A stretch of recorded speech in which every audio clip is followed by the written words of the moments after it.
नमस्कार दोस्तों, मेरा नाम प्रोफेसर कुलविंदर सिंह है और आज मैं एक बार फिर आपके सामने हाजिर हूँ पेरेंटिंग की सीरीज़ में अपने अभिभावक साथियों के साथ बात करने के लिए। मैं उनको एक बार एक इन्फॉर्मेशन दे दूँ कि हमारा एक वेबिनार ऑनलाइन कोर्स भी चल रहा है जो बच्चों के लिए है। केवल 500 रुपये की एक टोकन मनी के साथ 5 दिन का एक ये कोर्स है जिसमें 10 टॉपिक की वो कवर किए जाएंगे और बहुत सारी बातें जो एक बच्चे को जो कि 14 से लेकर 24 साल तक का है उसकी ज़िंदगी में हर वो आस्पेक्ट को, चाहे वो सब्जेक्ट सिलेक्शन से है, कॉलेज सिलेक्शन से रिलेटेड है या किसी भी चीज़ से, मार्क्स और हर चीज़ से, इंटरव्यू, हर स्किल्स के साथ वो रिलेट करने वाली बातें हैं उसमें। मैं उन पेरेंट्स के बारे में बात करूंगा जो सिंगल पेरेंट्स हैं। तो सिंगल पेरेंट्स को बोथ पेरेंट्स का रोल निभाना पड़ता है। तो इसके लिए करना क्या कर पड़ेगा? जब आप माँ हैं तो माँ वाला रोल तो निभाए, साथ में ये भी देखें कि बाप क्या करता था या कैसे कर लेता तो उसको भी निभाएं। और अगर आप बाप हैं तो बाप के साथ साथ माँ होती तो कैसे करती, क्या करती, कैसे करती थी, उसको भी निभाएं। आजकल बहुत सारे कारण हैं, कोई डेथ डिस या ये सब तो एक आस्पेक्ट है, के अलावा डाइवोर्स, बहुत सारी चीज़ें हैं जिनके कारण मदर या फादर सिंगल रह जाते हैं और बच्चा उनके पास होता है। तो बच्चे की कोई गलती नहीं है इसमें ना। इसलिए सेकंड, रिवर्स पेरेंट्स का मतलब कि आप जो हैं वो रोल तो निभाएं मगर उसके अलावा वो रोल भी निभाएं जो आप नहीं हैं, अदरवाइज अदर पेरेंट। हम इस बात को लेके चलें कि डाइवोर्स आपका हुआ है, बच्चों का नहीं। डेथ एक पेरेंट की हुई है, बच्चे की नहीं।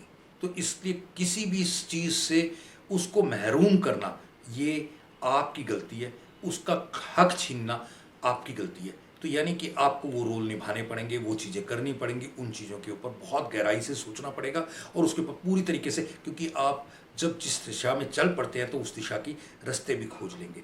बाकी आप हमारी क्लास में आएंगे तो इस बारे में हम बहुत डिटेल में बताते हैं। खैर, क्यूट मिस्टेक कब क्रूड मिस्टेक हो जाती है? क्रूड कब क्यूट मिस्टेक क्रूड मिस्टेक हो जाती है इसका आपको पता भी नहीं लगता। जब वो छोटी सी गलती कर रहा होता है और आप उसको अप्रिशिएट कर रहे होते हैं और क्यूटली बड़े ही अच्छे से आपको, लेकिन वो मिस्टेक बाद में बहुत बड़ा क्रूड मिस्टेक बन जाता है। एक छोटी सी गाली भी दी जाती है तो उसको कहते हैं बच्चे गाली दिखा दे करके दिखा, इसको ऐसे बोल करके दिखा, और वही चीज़ जब बाद में होती है तो वो बहुत बड़ा सदमा लेके आती है। तो क्यूट चीज़ों के कारण असूलों के साथ समझौता ना किया जाए। देन एक बहुत बड़ी चीज़ है, आप उन बच्चों के लिए कर्स या ब्लेसिंग्स हो, ये आपने तय करना है। क्योंकि जिस दिन आप पैदा हुए उस दिन बच्चे नहीं थे। आपके 20, 25, 30 साल के होने के बाद बच्चे पैदा हुए।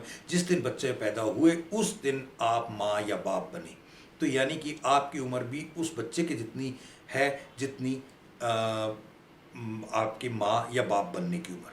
तो कहने का भाव है कि आपकी उम्र को, जो बीती हुई उम्र है, उसको ऐड मत कीजिए। और इसमें आप उसके लिए कितना वरदान बन के साबित हो सकते हो, आपको वो हमेशा कितना प्यार, अनकंडीशनल, कि मेरे को बड़ा होकर ये करेगा, ऐसा चीज़ें नहीं।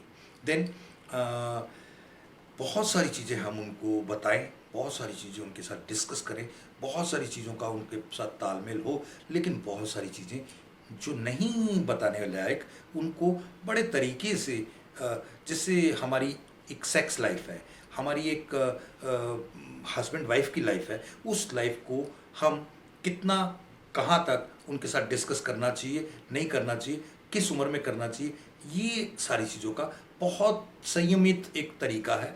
और इसमें हमें सब कुछ पता है और उसको हम बड़े ही तरीके से भगवान और परमात्मा और बड़ों के आशीर्वाद से और उनकी सलाह से इसको आगे बढ़ा सकते हैं। देन साधु होना क्या है? साधु वो होना कि जो अपने आप को साध के औरों के हेतु काम में लगाए।